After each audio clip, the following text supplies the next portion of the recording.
The astrology suggests, as Einstein said, God's not playing with dice. It's not random. There's an event that occurs, there's a whole system around it, and the stars are directly related to the karma that you have been handed from past lives. Well, the easiest version is the Tibetans, because every time there's an incarnation of a Rinpoche, at the highest level, they tell their attendant where they're coming in their next life, that they know what their name will be, where they're going to be. And even the Dalai Lama is incarnated 13 times and tells his attendant, next lifetime I'm coming, I'll be raised in, name the city, tell them. It's crazy. So there's no mystery there. But the better question is, how does astrology dance with the karma of the last lifetime? So all I can suggest, and none of this is from concrete evidence, this is all my intuition, that there is a promise that gets made based on the chart. So I can look at one indicator on the chart to give me information about what was the agreement. Now, I can't tell you how to go backwards and tell you what you did in past lives, but I can tell you in this lifetime that was your promise. Look at the chart and say, by looking at where Saturn is, what was the promise this person made? Now, that's very simple astrology. I just simplified it. Right. And I make astrology simple because I'm answering the question you're asking. What are you doing here? Like, why did you incarnate? What is the purpose of incarnation if not to evolve, to continually wake up inside the dream, and then play the role of the joy maker, of the lover, of the manifester, of the artist, of the beauty? Like, you get to choose, but we can't remember. In the meantime, you can't not be you. This is where astrology comes in. Like, if I said to you, stop that, you'd be like, well, how am I going to not be myself? Right. And everyone listening to this has a personality type based on their chart that when given permission, like, you're this way, it's like a relief. Like, someone just tell me it's okay that I'm all fucked up. Knowing that, naming it without judgment, like letting that be, that's your truth. What a relief in saying, yeah, I have no boundaries. What a loser. I can't believe I've made so many mistakes. Like, you are supposed to make mistakes. In that book, The Missing Element, there's no astrology in it at all. I didn't bring it to you. But in that book, you figure out what your missing element is, and then you read about that and you cultivate it. So let me go through the 4 of them. Yeah. Water is the element that can sit silently, feel their feelings. I mean, water is the first element. All the people out there who are sensitive and mushy and they want to stay home and they cuddle and they don't want to come out of the house and they just love being with their favorite people only and to be altered. And they want a way to alter this reality to take off the assault because they're so sensitive and they care so much that they tend to either cry a lot or they go into ice and they can't feel anymore and they get numb. This happens to a lot of men with water. People block it and it freezes and it becomes like a stilted, uncomfortable, I don't want to be around people. And my road of water is psychic. It's intuitive. It's mediumship. It's going between the worlds. It's being able to feel things without knowing how you know. It's hearing voices. It's having dreams. It's a magical realm that is not measured by the hard stuff. So the high level, they're artists, they're painters, they're musicians. Low level, water is addiction because we so want to get away. We want to escape. We so want to go home to the oneness, as you call it, or the union. Important to balance all 4 of them. There's 4 wheels in a car. There's 4 elements.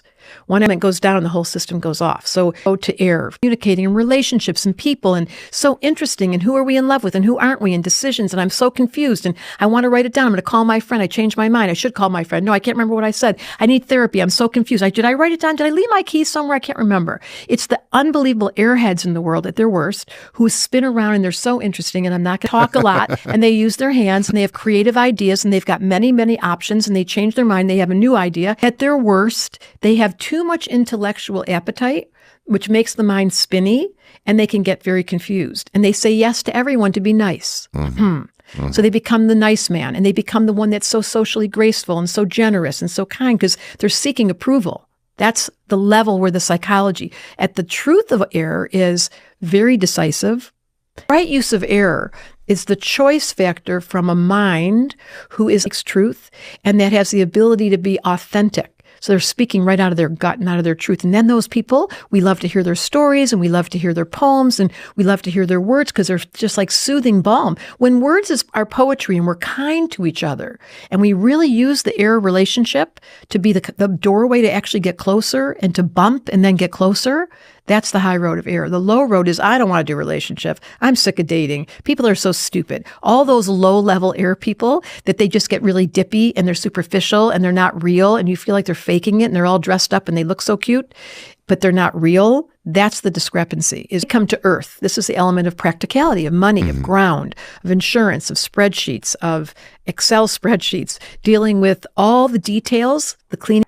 That's a fun thing for an earth person. Practicality, numbers, order, keeping things all as they should be, being on time, being responsible. So it's the part in life, the reason why this planet's called Earth, it's you've got to keep your shit together. You got to pay the rent, you got to pay your taxes, you got to make sure. So this is the practical realm.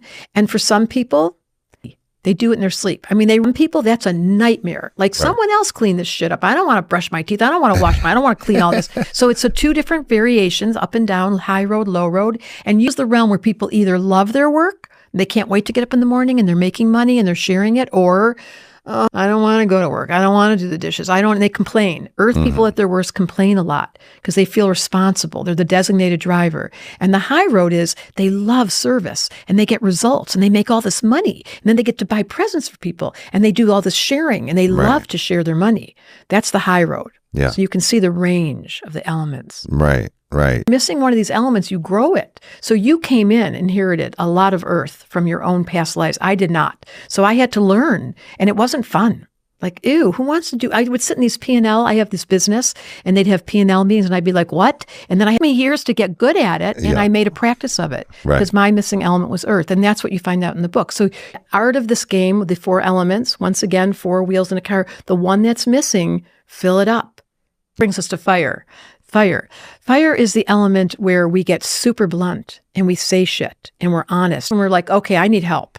This is blunt and honest, and honestly, I'm not able to tell the truth for some reason, or I feel blocked. Fire just wakes everybody up and gets everything going. Ding, ding, ding. Music, loud, getting drunk, being blunt, being funny, getting on stage, singing, being able to grab the mic. That's fire. It's the courage to stand up, stand out, and be uninhibited. And the low side of that is they're obnoxious. Their ego gets carried away. They're super loud. They need all the attention. They're not easy to get close to because they're arrogant and they stand apart and you feel like you're not comfortable being with them because they're better than. That's the low level of fire, arrogance, and like, I'm the best because they are. The secret of fire people is they're insecure because they're like, I'm going to get in trouble soon. I just know it. They wait to get in trouble. Someone's going to scream at me and get mad.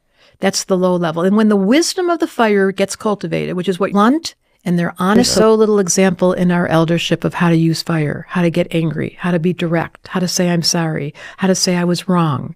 Like to be able to start using those skills in a heightened way is the preparing for another generation, the children that you guys are bringing in, because I'm older.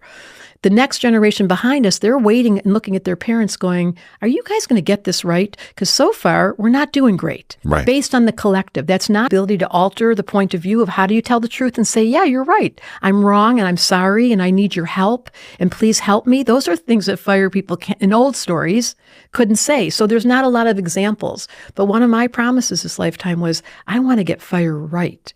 My father was a great teacher. My mother had a terrible temper. She would throw things. And so it would get really loud. You can imagine. And then he would just walk up to her and say, I'm going for a walk.